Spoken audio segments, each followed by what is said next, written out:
Chào mừng các bạn đã quay trở lại với kênh của Điện Ảnh Mai Chi. Thì hôm nay mình có đi sửa chữa cái máy giặt LG inverter cửa ngang như này. Thì nó có một cái ban bệnh như này thì mình quay clip để chia sẻ cho anh em nào mà chúng ta chưa nắm được, cũng như là anh em chưa biết chúng ta tham khảo thêm cái hiện tượng của máy. Thì cái tiền sử của cái máy này là thì cũng đã được bác chủ nhờ một anh em thợ khác cũng đã tháo ra để sửa chữa, cũng tháo toàn bộ mạch điện cũng như là dây điện ra để sửa chữa. Thì cũng chưa xử lý được thì anh em thợ có lắp trả lại. Thì bây giờ nó vẫn chưa khỏi bệnh thì mình vào sửa thì mình thấy cái hiện tượng con bệnh nó phổ biến thì mình chia sẻ để cho anh em ta tham khảo thêm. Thì cái máy này thì anh em có một cái nhược điểm là anh em khi tháo cái động cơ này ra, anh em dùng một cái đồ không được chuyên nghiệp cho lắm thì dẫn đến là bị toét hết cái rác của con này. Thì anh em lưu ý nhé, cái con này chúng ta nên dùng cái khẩu chúng ta tháo khẩu như này thôi. Chúng ta dùng cái khẩu chúng ta tháo thì nó sẽ đều, chúng ta không nên dùng mỏ lết, dùng búa để chúng ta gõ. Thì cái lực của cái búa và mỏ lết thì nó không đều, dẫn đến là nó hay bị trượt các cái rác, dẫn đến là chúng ta sẽ làm hư hỏng con ốc này. Thì anh em lưu ý, anh em nào mà đang sử dụng cái phương pháp đó thì chúng ta không nên dùng. Chúng ta dùng khẩu để vặn bằng cái súng bắn bu lông hoặc là gì đấy đều được, nhưng mà chúng ta nên dùng cái khẩu cho nó không bị hư hỏng con ốc này nhá. Ta lưu ý vậy. Thì đây, sau khi anh em thợ đã lắp trả lại như này rồi thì mình cũng tháo qua để mình kiểm tra xem là dây dựa đã kết nối đúng hay không, tránh trường hợp là anh em lắp lại anh ta lắp nó không chuẩn dẫn đến là chúng ta thử lên là xảy ra những cái vấn đề đáng tiếc. Thì sau khi kiểm tra sơ qua thì mình thấy tạm ổn, thì sau đây mình sẽ mở máy lên cho anh em xem, chúng ta sẽ xem cái hiện tượng. Đây, mình thử luôn cái chức năng vắt của nó nhé. Đấy, thì các bạn sẽ xem cái hiện tượng.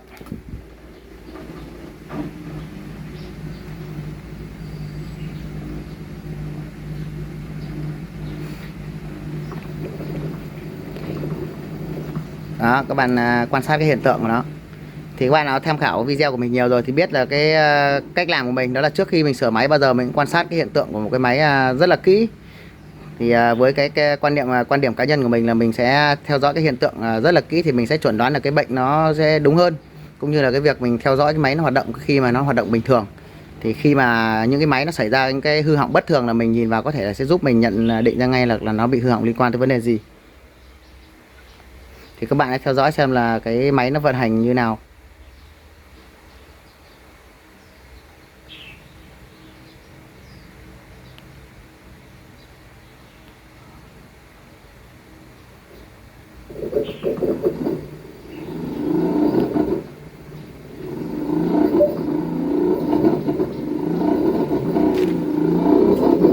Đó, bạn thấy là cái motor nó có chạy được, cái lồng nó chạy được, nhưng mà nó có tiếng kêu rất là to đúng không ạ? Kêu như là bị sắt cốt ấy.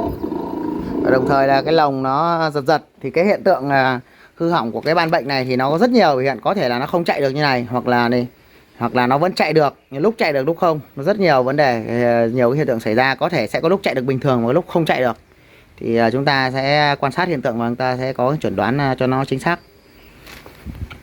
Rồi, thì mình để không kéo dài thời gian quay video clip nữa thì mình sẽ chia sẻ cho các bạn này. Khi chúng ta tắt điện đi thì chúng ta sẽ quay thử xem là cái động cơ cũng như là cái lồng giặt nó có bị mắc kẹt ở đâu không. Thì khi tắt đi các bạn thấy là mình sẽ quay được nó rất là trơn đúng không ạ? Để quay cho trơn thì các bạn nên rút điện nó ra. Rút điện hoặc là chúng ta rút cái rác cắm về boong suất ra thì chúng ta xoay trơn. Đây, để quay xem động cơ nó có trơn không thì các bạn hãy nên rút cái rác 3 dây chân UVV kép ra. 3 dây mà cắm từ cái IC công suất xuống cái motor ấy, thì chúng ta sẽ quay thì nó rất là trơn, nó không có điện sinh ra phản hồi về IC công suất thì các bạn quay. Đấy, quay như này chúng ta thấy là rất là trơn đúng không ạ? Như vậy phần về cơ khí là chúng ta xác định là không liên quan. Rồi, thế thì cái ban bệnh này thì nó liên quan tới vấn đề gì thì mình chia sẻ cho anh em luôn. Thì cái bệnh này là không liên quan tới phần bo mạch và IC công suất, mà liên quan tới thiết bị gọi là chúng ta quen gọi là đếm từ, tức là xung hen phản hồi từ cái motor này về.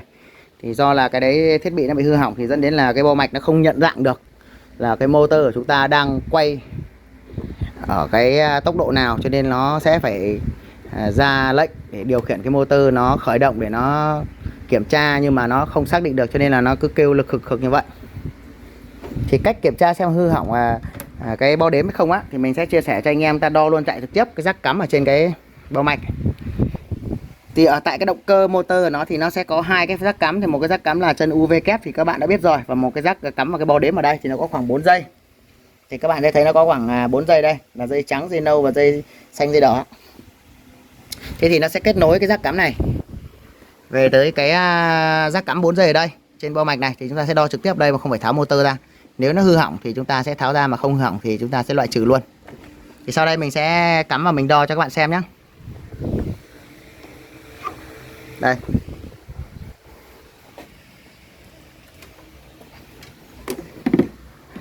Để đo xung hen ấy thì mình đã chia sẻ với anh em rất nhiều trong các cái vấn đề đo xung hen rồi, thì nó cũng tương tự nhau thôi. Vấn đề là chúng ta xác định được các chân đo cần đo thôi. Thì cái rắc 4 chân này thì nó có 4 dây, đó là dây màu xám này, màu trắng này, màu xanh và màu đỏ.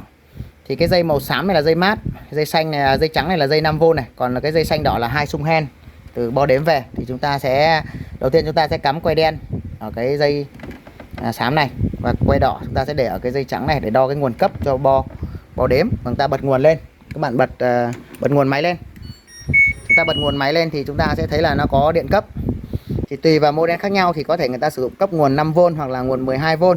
Thì hiện tại là người ta đo ở đây thì chân dây xám và dây trắng thì đang có khoảng 10V, tức là tương đương khoảng 12V. Thì đấy là nguồn cấp cho bo đếm. Thế để xác định xem là cái xung hen từ bo đếm về còn tốt không thì chúng ta sẽ giữ cố định quay đen, tức là chân mát. Chúng ta sẽ đo vào cho mình dây đỏ hoặc là dây xanh, dây nào trước cũng được. Thì các bạn đo cho mình dây đỏ đi, mình đang đo dây đỏ này. Thì khi chúng ta đo dây đỏ, các bạn thấy nó đang có điện áp khoảng tầm 9-10V đúng không ạ? Chúng ta sẽ xoay cái này giống như kiểu xoay trục quạt dần lạnh ấy. Bạn nào làm nhiều chúng ta quen, chúng ta biết rồi. Thì các bạn đo cho mình, các bạn xoay các bạn thấy là điện áp là gì? Đấy, nó có thay đổi lên về đúng không ạ? Nhưng các bạn để ý là cái dây đỏ này là gì? Kim không về được không đúng không ạ? Chỉ về được khoảng tầm 4-5V rồi lại trở về 10V. Rồi, như vậy là cái xung hen ở cái chân dây đỏ này chúng ta xác định nó đang gặp vấn đề đúng không ạ? Chúng ta sẽ chuyển qua đo cho mình cái dây xung hen ở dây màu xanh. Đây, dây màu xanh. Cái dây quay đen là dây mát ra cố định các bạn nhé. Thì các bạn sẽ thấy này. Đó, kim lên 9V đúng không ạ? Chúng ta xoay đi cái này. Thì các bạn thấy là kim về không. Như vậy là cái chân xung hen là dây màu xanh này là vẫn đang hoạt động tốt, mà chỉ hư hỏng ở cái dây màu đỏ thôi. Sau khi đo xác định là hư hỏng như này là chúng ta kết luận là nó bị hư cái bo đếm ở trong cái motor này. Thì chúng ta sẽ tháo cái động cơ ra và chúng ta sẽ tiến hành thay thế cho khách hàng. Rồi, đây là cái cách để chúng ta xác định nhanh và không cần phải tháo máy, cũng như là kiểm tra cái hư hỏng nó nhanh nhất. Thì mình chia sẻ để anh em tham khảo thôi nhé. Rồi sau đây mình sẽ tiến hành tháo motor ra để mình sẽ thay thế cái bo đếm cho khách hàng. Rồi đây rồi bạn nhé, mình đã tháo cái motor, cái động cơ ra đây rồi. Thì cái bo đếm ở trong khách hàng này thì người ta đổ keo màu đen thì các bạn biết rồi. Mình sẽ tiến hành tháo ra để thay cái bo đếm khác. Thì mình vừa quay vừa làm nên hơi khó. Ở đây có bác chủ đây, nghe thôi không quay xin phép, không quay mặt bác nhé. Thì quay phần đây bác chủ, bác đang xem đây thì xem bác lại học tập. Bác xem bác lại học mất nghề đây anh em thông cảm đi.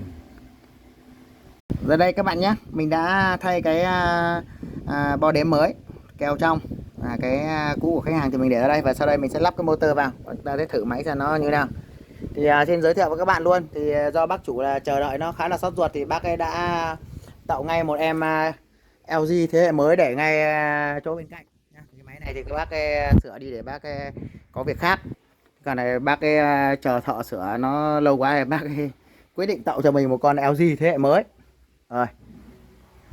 Rồi thì sau đây mình sẽ lắp cái máy này vào để thử cho các bạn xem là nó đã chạy được hay chưa. Rồi các bạn nhé, mình đã tiến hành lắp cái động cơ hoàn thiện lại. Thì mình sẽ bật máy và thử lên, chúng ta sẽ xem là nó đã chạy được hay chưa. Rồi, mình sẽ thực hiện chức năng vắt như lúc nãy.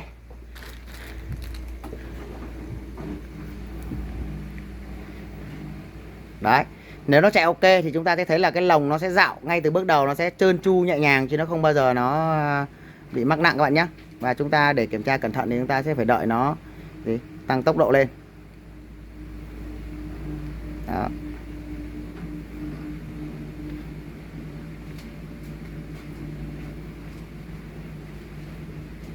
Các bạn thấy cái máy mới đẹp chưa? Vẫn còn ni lông xanh chưa bóc. Bác chủ này rất là máu luôn. Nhất chơi luôn, khác không sửa cái này đi để có việc khác. chứ không bán sắt vụn. Nếu phải bác khác là bán sắt vụn rồi. Đây, bác chủ bác đang bảo mình chia sẻ này, có khi bác xem 2 lần bác tự sửa được mất thì anh em hết việc làm mới chết. Đấy. Khả năng là các phải khiêm tốn lại tí chứ chia sẻ này cho khi mất nghề thật đấy. Chia sẻ này là không giữ nghề là mất nghề rồi. Nó chạy bon bon, nó chạy được thì bao giờ nó sẽ nhẹ nhàng chứ không bao giờ nó nặng nhọc, nó sẽ khởi động nhẹ nhàng. Chạy bon bon luôn rồi. Thằng kia nó chạy nó cứ giật cục. Nếu mà ngâm mất hơn tháng à? Hơn tháng. Ui. Hơn tháng thì giặt tay hơi nhọc thì đúng là bác tậu con khác là đúng rồi. Tại vì bây giờ là làm nghề không có thời gian. Vâng. Tranh thủ được tí nào là nghỉ, được tí đấy giờ này còn 9-10 giờ đêm còn lại con em lên thượng hương trên đỉnh. Vâng. Rồi các bạn thấy nó đang tăng tốc, mình sẽ quay video dài thêm một chút nữa để anh em xem là nó phải tăng tốc ngon lành.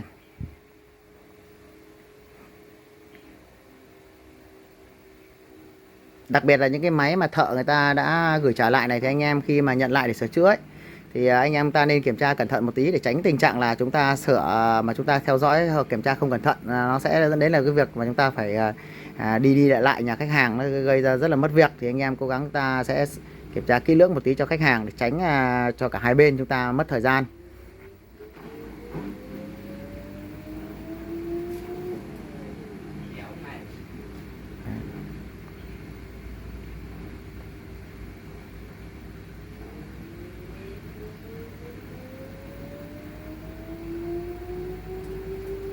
Rồi, cái động cơ đã tăng tốc, các bạn nhìn thấy là lồng quay tít lên rồi đúng không ạ?